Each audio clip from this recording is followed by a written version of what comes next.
For Banned Books Week, I read The Great Gatsby by F. Scott Fitzgerald, and I don't think it should be banned because it was a really great book and it was really interesting. And I'm going to read a quote from page 162, so towards the end of the book. So if you haven't read it, yeah.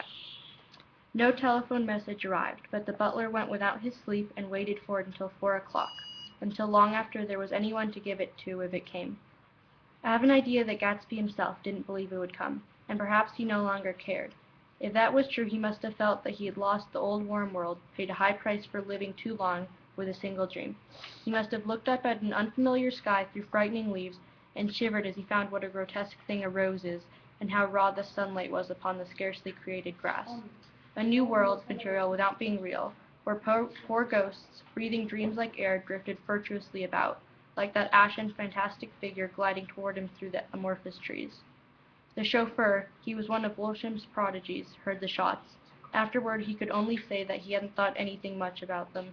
I drove from the station directly to Gatsby's house, and rushing anxiously up the front steps was the first thing that alarmed anyone.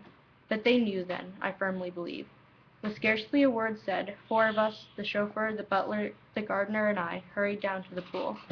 There was a faint, barely perceptible movement in the water as the fresh flow from one end urged its way toward the drain at the other.